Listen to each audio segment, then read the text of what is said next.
Hallo, assalamu alaikum, good morning, khush amdeed, ji ayanu, goeiemorgen, ishpata, pakhair ragale, washatke.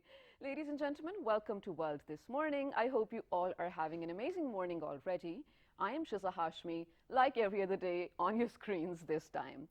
Well, I really want to talk about something that is so exciting. So if you were following our show, my co-host Shazad Khan and myself actually did a bet. He took Islamabad United and I told him, I stand with Multan Sultans. Yes, the PSL I'm talking about, of course.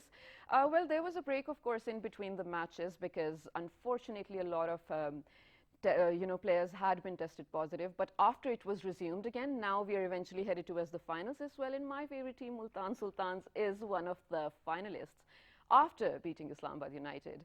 How amazing is that? Well, I'm really excited about it. And inshallah, when the finale comes rather, we will have a segment about it on the show. So great to watch. Well, I think the association I do make with Multan Sultans has probably nothing to do with the lineup itself, but just the land where I belong to or come from. But of course, I'm in love with the team too, and I have really high hopes for them. Fingers crossed, let's see whatever the end of this is going to be. All right, other than that, I think moving on, we need to talk about something that is a part of our lives now, and that has been a part of our lives for at least about 2 years now. Well, I'm talking about the pandemic, of course, but unfortunately earlier there was no way out of it. People had to go through it because it does require some time to develop any kind of medication or vaccination for that matter. Now, luckily, we have the vaccines and it is available for everyone in Pakistan above the age of 18 because it's safe. So we have spoken about in our previous shows who are the people that should go and get it, what types of vaccination should you get it. We spoke about gender, we spoke about age groups, we spoke about, social groups, everything.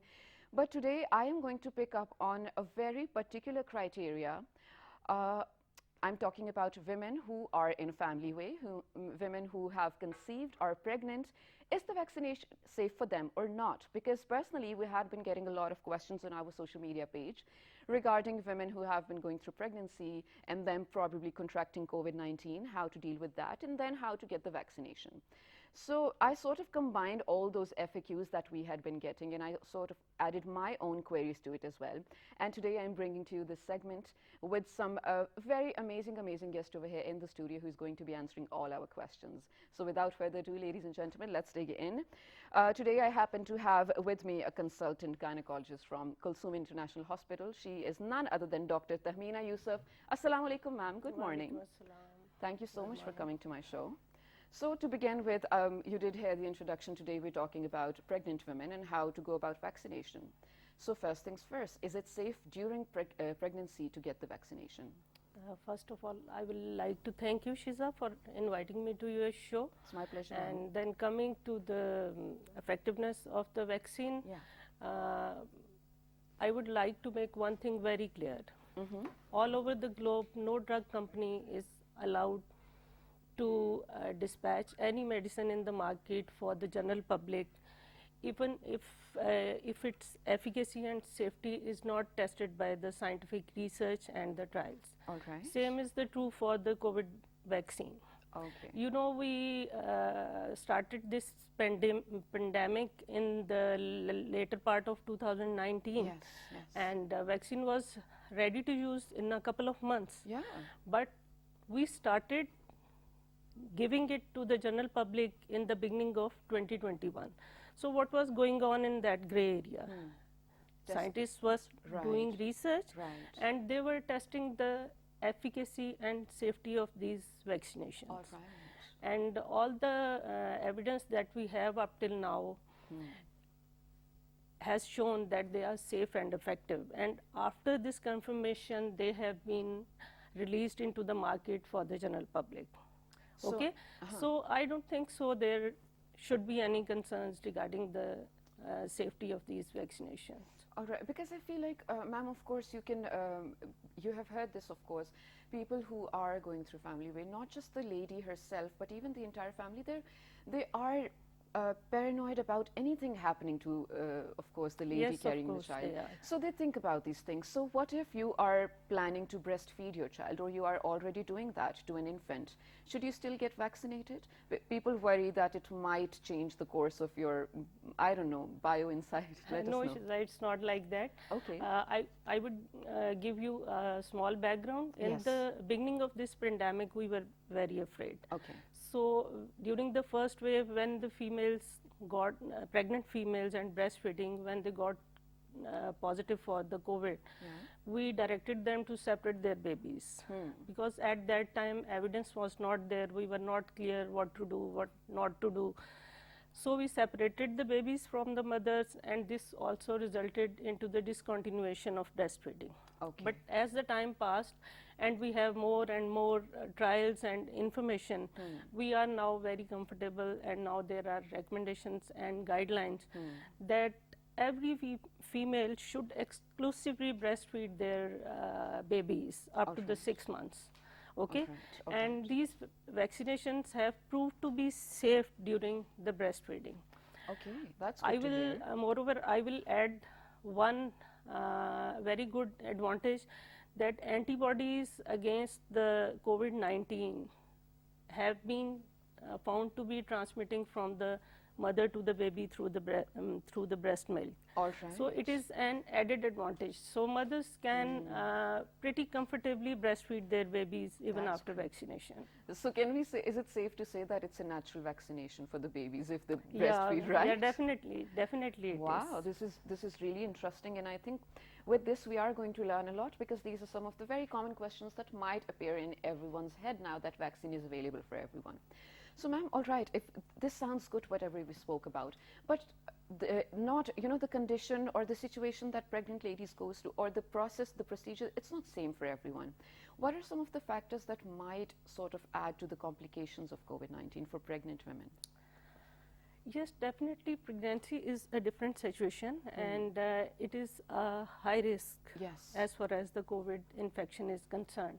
And evidence that we have so far has also proved that pregnant ladies are at increased risk of getting COVID complications, and the risk of death is more in the pregnant ladies as compared to their non-pregnant counterparts. So this increased risk ratio is because of the certain changes that happen into the body of pregnant ladies to accommodate the growing fetus. There are a lot of changes. There is a list of changes, and we call them as physiological changes. I will not go into the details, but just for example, I can tell you that, for example, the blood of a pregnant lady is thick as compared to non-pregnant state. So they are more prone to have clotting events. And COVID-19 is also related to clotting events. We also describe this pathophysiology in the COVID-19 as well. Similarly, pregnancy is the condition of relative immune compromise. And we know that COVID-19 targets immune compromised populations, and pregnancy is one of them. It is because of those risk factors that we consider pregnancy as high risk for COVID infection, and we recommend that every pregnant woman should get vaccinated. All right. So this was great explanation, ma'am. And now that we understand probably whatever COVID-19 brings with it for pregnant women, so what do you recommend they should do? Are you categorically saying that absolutely don't go out? If you work, don't go to work because you are, well, just vulnerable to it? Are you saying that just stay home? No, I will not, Shiza. As we already discussed, that pregnancy is a high risk condition, especially those ladies who have comorbidities along with pregnancy. For example, hypertension, diabetes, asthma, anemia. They are more high risk as compared to low risk pregnancy. I will not say that pregnant females should not work in the COVID situation, but I would suggest that we have to make certain modification at their workplace to make them safe and comfortable. For example, thank you for saying that. Yes. For example, we need to follow the SOPs strictly at their workplace, including wearing a mask, hand sanitization or hand washing, and maintaining an adequate distance. Secondly, we can make certain changes in their work schedule. During the COVID experience, we have tried 1 week work, 1 week quarantine policy, and we have tried 2 week work and 2 week quarantine policy, and it has proved effective and it has worked. Right. So we can do it. And third and the last thing, if there is an option of doing work online or work from home, they should adopt it. Right. It's to keep safer them anyway. safe. Absolutely. To keep them safe. Yeah, but ma'am, thank you for saying that. But you know, this is literally not just about pregnant women when we talk about following SOPs. Dr. Tamina did rightly mention that if the pregnant ladies are supposed to go to work anyway, it is the responsibility of the people, the employer or the organization itself, to create a safe environment. But where do you come in as an individual? You know, the only purpose of vaccination available for every single Pakistani is not that right after getting vaccinated you would go out and start, I don't know, just socializing or probably just sort of forgetting about the SOPs, not wearing a mask. I have seen a lot of people do that and sort of, you know, justify it with just saying कि हमारी तो लग गई है vaccination, we can do anything we want. It's not that, ladies and gentlemen. Even the vaccination sort of needs time to set in for it to work for you, first of all. Secondly, the people around you are still not immune. At least wait for, when we talk about herd immunity, we are getting there. At least wait for that, so that everyone cannot be actually, you know, vulnerable to be contracting this virus as well. There will be a free time, inshallah, things will be back to normal, but just a few more months. Till that, I think we all have to be really careful about this. I would add just one thing, Yes, that being a responsible citizen, we don't have to keep our safety in mind. We are responsible for the safety of those who are around us as well. Definitely, definitely. Now, ma'am, coming back to, again, our topic, do you think there's a particular time where women should get vaccinated during their pregnancy? Would you say probably in the last trimester it's not that safe, or is there a particular time? Well, Shiza, literature has not mentioned any particular time. Okay. Literature and evidence says that vaccination is safe at all stages of pregnancy. That's good news. Okay. Okay. But in my personal opinion, I just want to be on the safer side, and I want to convey that if you are low risk and you can follow the SOPs, you can restrict yourself to the home, it is better to pass the first 3 months, because the first 3 months time is the time when baby's organs are under development. Not built yet. Okay. Okay. And regarding COVID-19, we have short-term trials, but we are waiting for the long-term trials to know the long-term effects of the vaccination. Okay. If literature says it is safe throughout the pregnancy, but it is my personal opinion that if we can defer it for the first 3 months, it would be better. Okay, that is great as well. Now, would you suggest, or do you in your personal practice actually endorse one particular vaccine, or should doctors do that? Should patients ask for whatever suits them? Let us know how to go about vaccination, because when I went to get myself vaccinated, there were 2 options and I could pick whichever one I want. No names, but one of them had 2 doses and the other one had 1. But I think the people who were giving me the jab, I think they were kind enough to let me know that one has lesser efficacy as compared to the other one, so I had to choose my own. So should you do that, or should you ask your physician? You are lucky to have choices. I know. But my experience is different. When I went for vaccination, there was only one vaccine available, and I was supposed to take that. Okay. And all the vaccines are the same. I don't want to confuse my audience by preferring one vaccination over the other. All are same with a margin of difference. Okay. And we are following NCOC regimens. Yes. We send our ID card to 1166. It's so easy now. We get the message and we go to our nearby vaccination center and get the vaccination whatsoever is available. Definitely. So we don't have the choice to pick and choose. Okay. And secondly, we should understand that the NCOC policy is uniform for all the Pakistani national without any discrimination.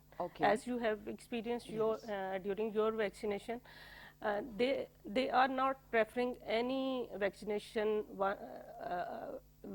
better as compared to the other. Okay, okay. Another thing is that all the vaccination that are around, they are approved by the WHO and Pakistan Drug Regulatory Authority. Right, right, right. So After they're their safe. approval, they are in the market. Okay. So everyone should go and get vaccinated without going into the details of which one is better and which one is bad and what are the side effects.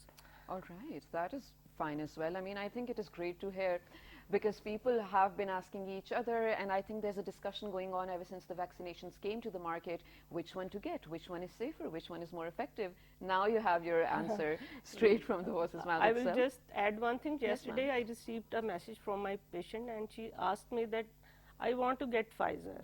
Huh. A lot of people are looking for it. Looking for it.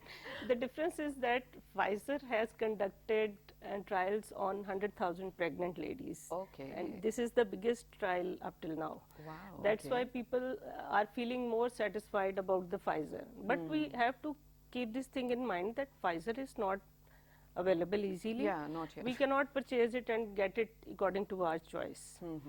So instead of running behind the Pfizer, I would advise please go and get vaccinated. Get this one at least. Definitely, definitely. So, you know, there are on social media, there are certain groups, I've spoken about them, well, ladies groups, Pakistani women only or married women only for that matter.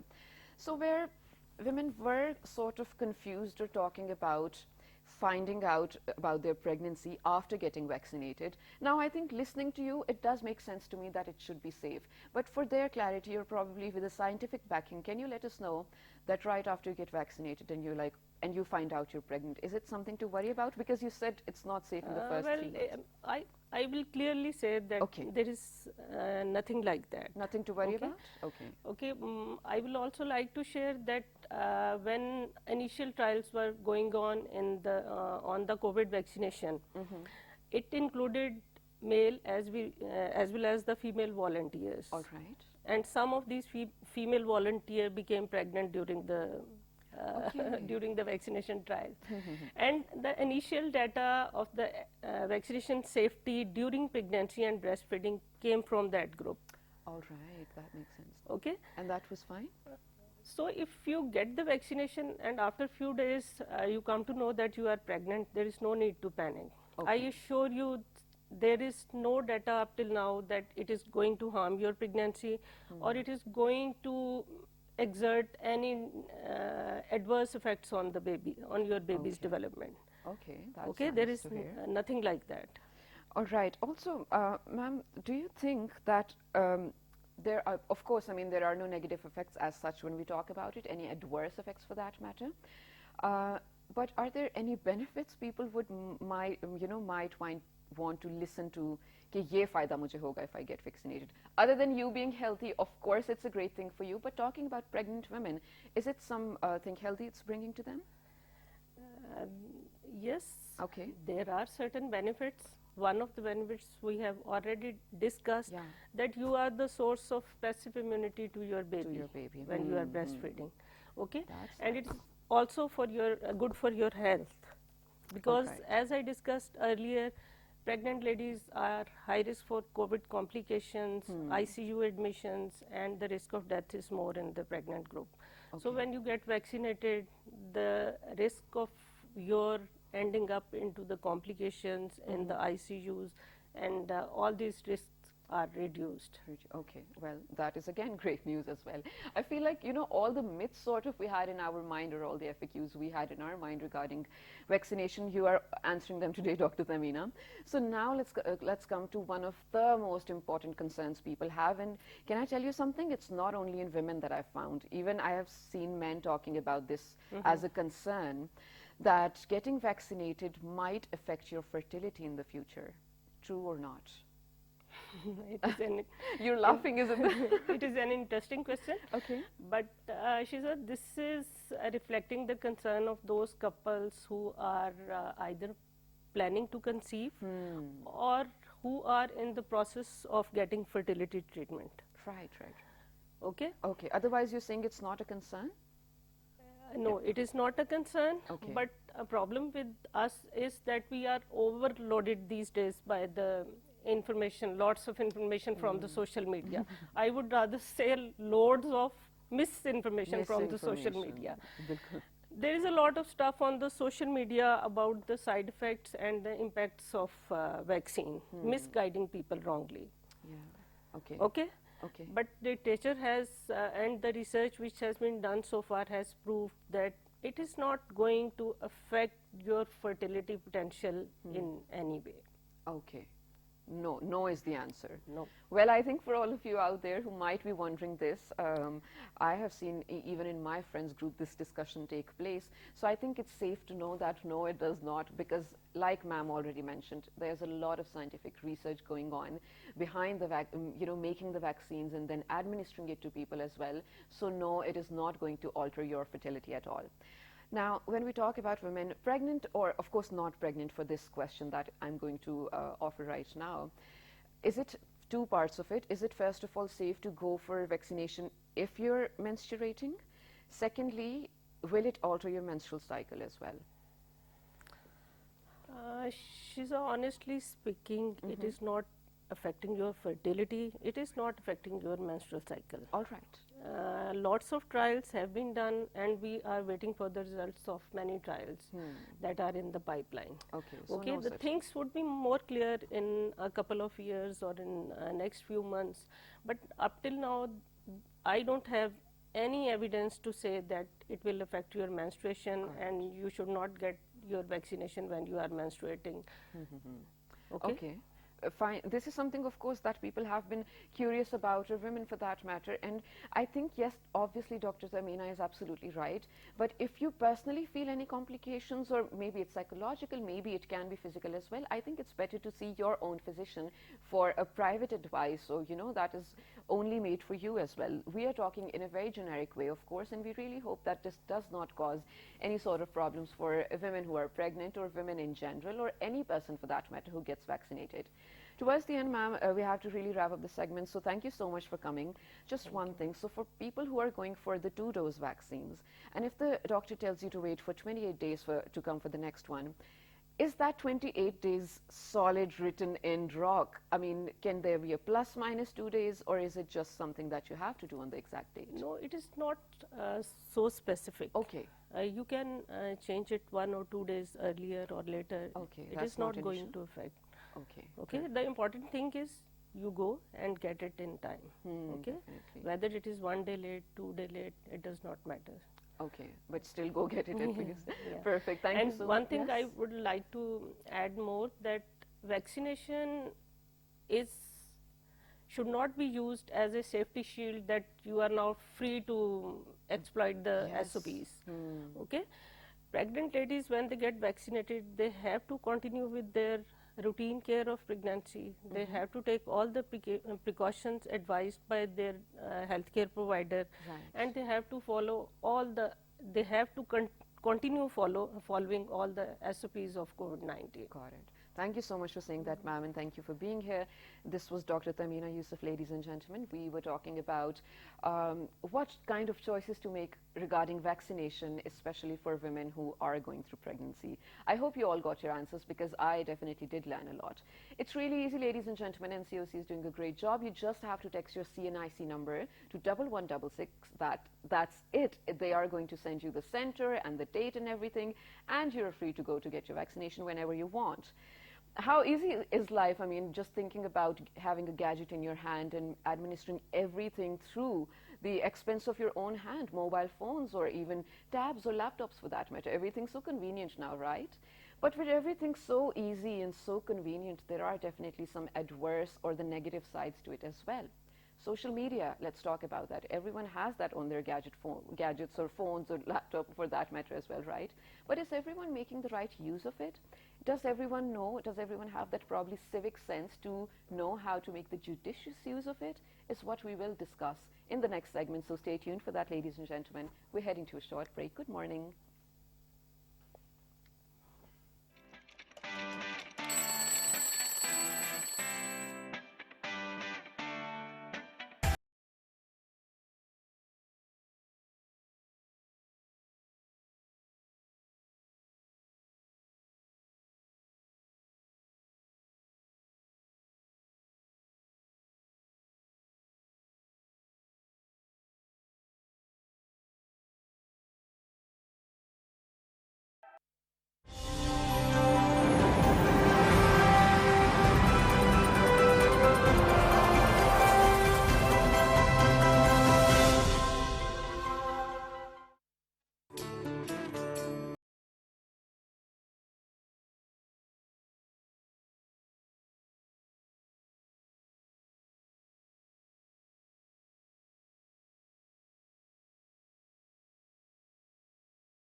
Welcome back to Well This Morning, ladies and gentlemen.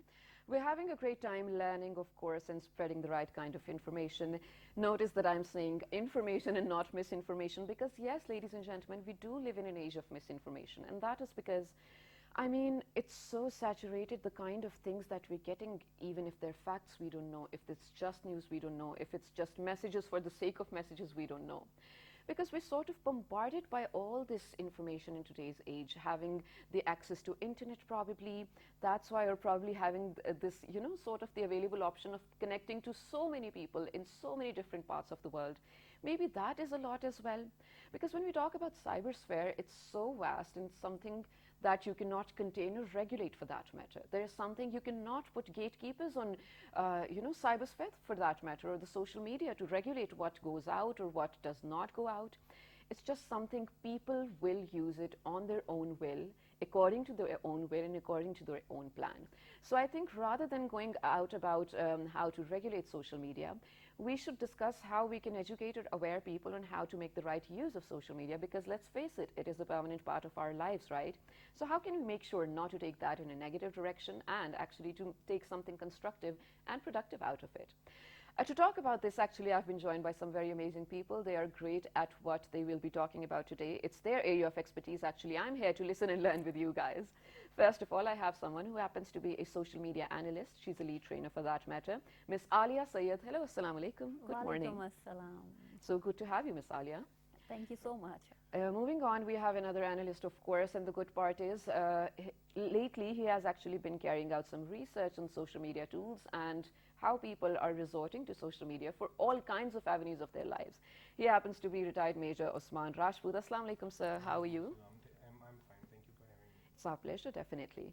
So, Miss Alia, let's begin the conversation with you. In my intro, I spoke about how the cybersphere cannot be regulated. It's just something out there which no one has control over. Do you agree with me?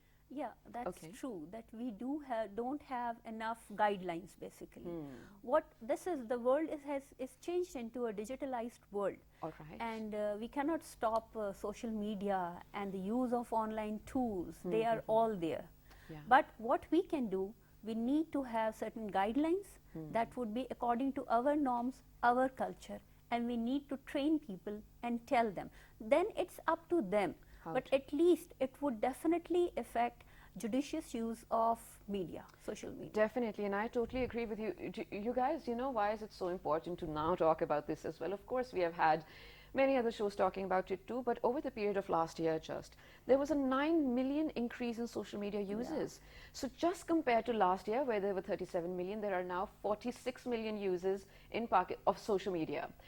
Well, of course, it's not a bad thing I'm saying. I'm just saying not all 46 million of them know how to use it rightly, right? Do you, again, agree with us, Mr. Osman? I would like to add a scientific fact here. Please, please. That is, today a normal human being has that much anxiety that a psychiatric patient used to have in 1960. The Great Depression time. Yes, Yeah. and primarily I credit that this huge number, high level of anxiety to the use of social media in our society these days.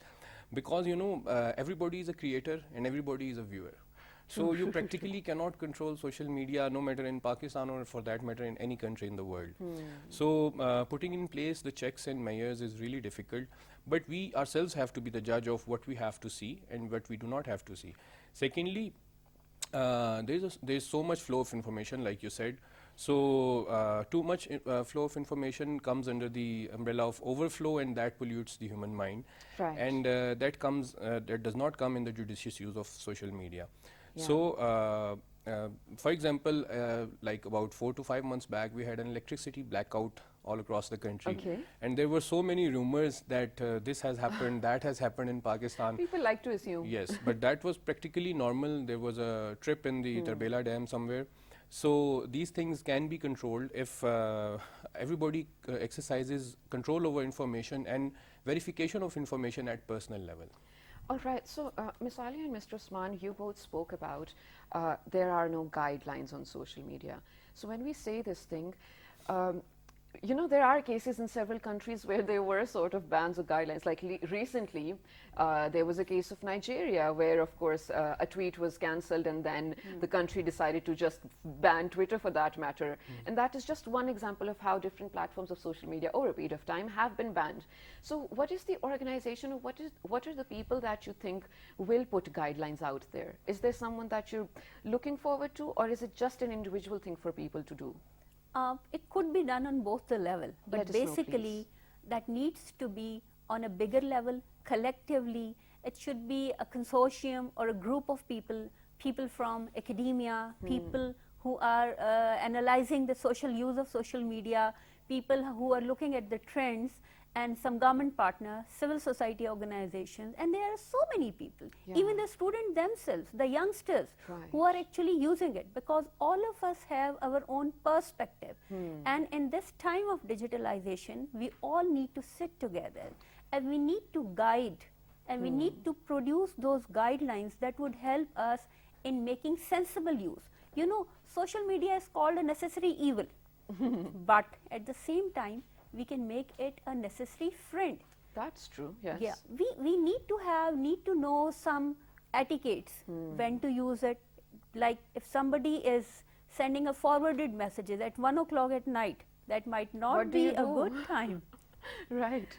And then it's like there's so many WhatsApp group, and what they are doing, some of them are in the habit of clicking and sending hundreds of messages all the time, and the same message keep on coming. Right, right. So what we need to do, that we need to know that we should be in thematic groups. Like if I talk about myself, environment is one of the passion. So I am in certain groups, but we just talk about environment. Got it. Then there are some groups in which we talk about human rights, spoliation. Then there are groups that are related to academia. Okay. And then it needs to be like, it shouldn't be that all type of material, because someone might not be in good night and good morning and Juma Mubarak messages all the time. Absolutely. So we need to produce those guidelines, and specifically such guidelines are much more needed in present time of online teaching and learning. Yes, thank you for bringing that up. I think that is absolutely important. So let's talk about that chunk of people who are actually acquiring online learning for that matter.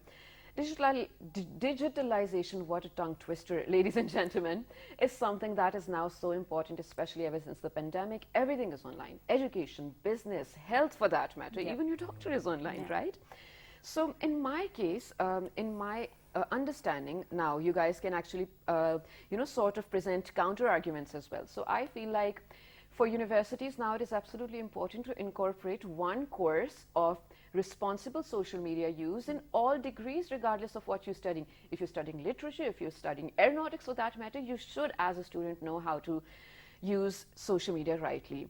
What do you think about this? Yes, this social media is not going to be a temporary feature now. It's going to be a permanent part of human lives, of a normal human life. So previously, the age we were born in, there was no social media, and now we see social media everywhere. So the children that are born today will start using social media since a very young age. Yes. So there has to be a regulation, and there has to be some mechanism to work it, to make it work. Okay. So what I say is that the thing you talked about, the universities offering a lecture in, in social media, that is a good suggestion. And secondly, what I would say, here comes the role of the government as well. Okay. Like we have, like so many people lose money over social media because of frauds, different kinds of frauds. We have very active cybercrime division of the Federal Investigation Agency, FIA. So these things have to be practiced more religiously and dedicatedly, so that people are protected from such kinds of frauds. Mr. Swan, sorry, but just adding to this part, then you can of course continue. I feel like where you said that the government has to come in over here, on every other day, you know, daily basis, we do receive messages ke unknown number se message na khole, ye na kare, wo na kare. I feel like they do want to tell you that there are so many, you know, false elements in the society. But then, because everyone has that power, so you cannot really pinpoint, or you cannot really filter out the good from the bad. That power can be controlled if there is punishment. So Yes, if definitely. if the culprits are taken to the task, they are taken to the courts and properly punished, and they serve their punishment.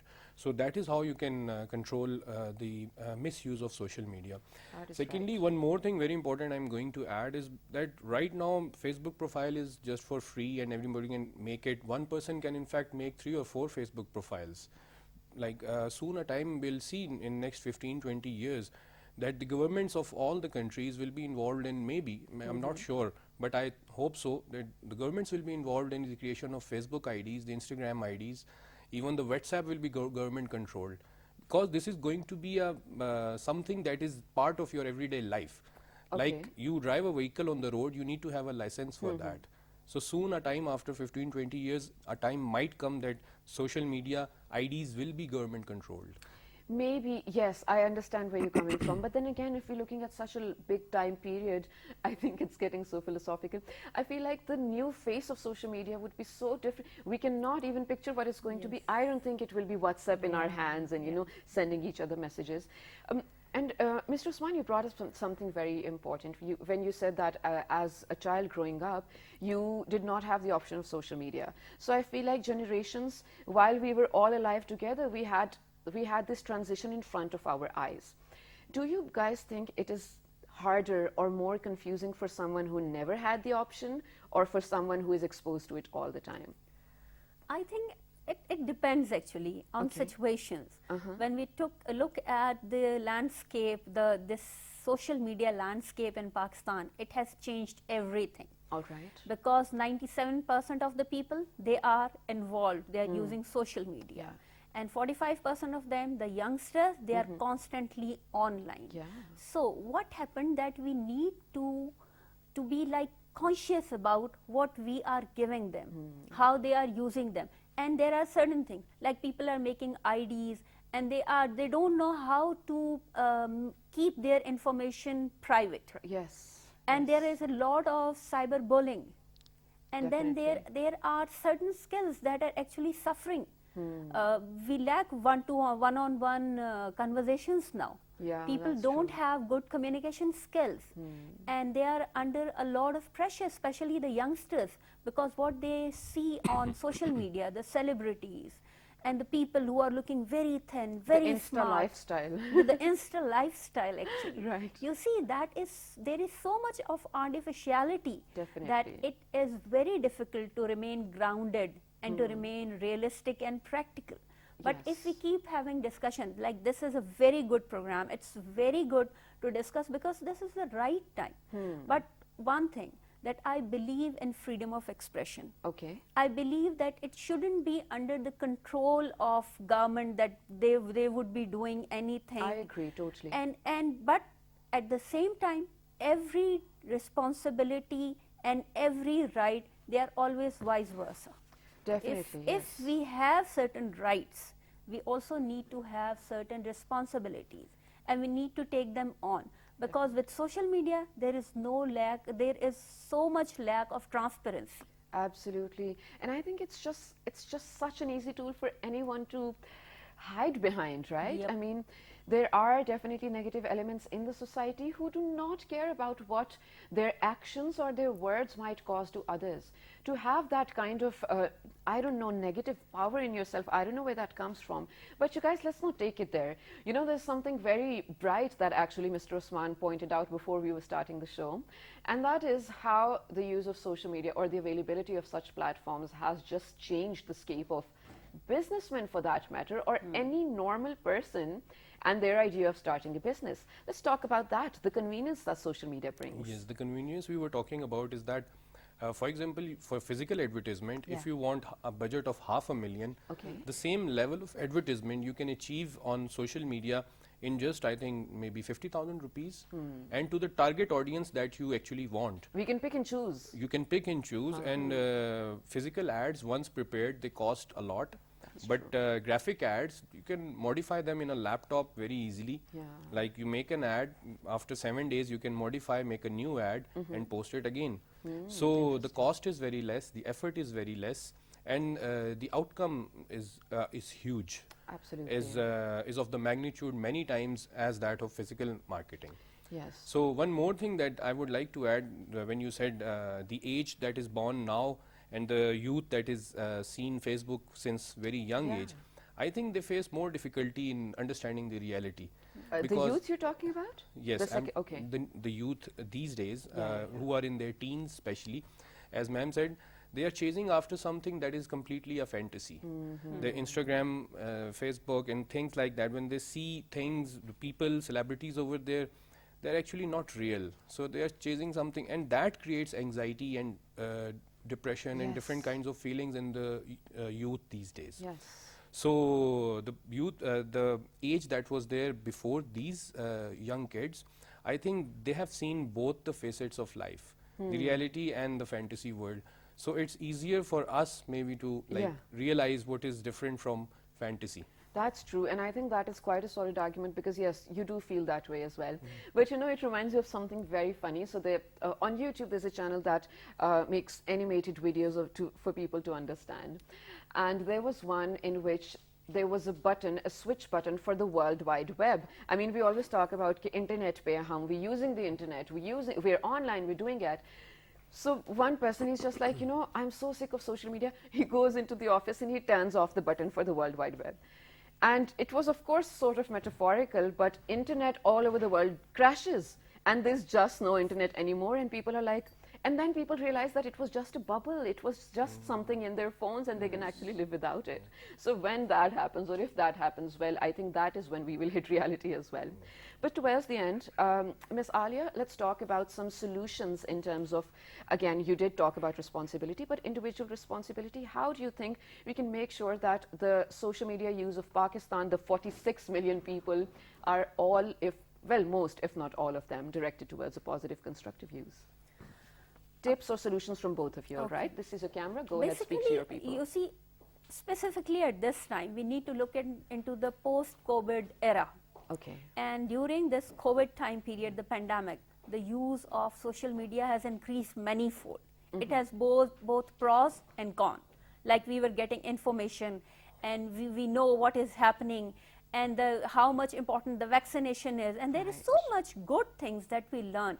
But at the same time, then the overflow of the information and the misuse of social media and the dark websites and the pornography and all these things. So we need to be very sensible. We need to be aware of all these things, and we must know how to keep our data private. Yeah, I think we need to do an entire show on that. On that, definitely. Because if you look at the figures in Southeast Asia, the number of the cyber crimes in Pakistan, specifically against women and elderly people, that is on rise. And they are just the reported ones. Imagine the ones that are never reported. Yes. So we need to have this cyber security. Definitely. And it's not just that we are holding something in our hand and we can do anything with it. We need to understand what options we are taking, how much information we need to share with the people, and what are the people we are sharing that information. Definitely. Thank you so much, Ms. Alia. This was brilliant, and it was amazing to have both of you on the show as well. We're really short on time because the news has to go on air. So inshallah, in the coming days, I think we have actually spoken about data privacy, how to go about it, how to make the right use of internet. But let's do a segment particularly on how to make internet profiles, and pick and choose what information you want to make public, how to be safe. And for that, if you have any queries, do let me know so that I can incorporate those in the next show on our social media pages, all of them with the name of World This Morning. And the repeat of this show you will be able to catch at 5 past midnight tonight. Till the next time, good morning, take care.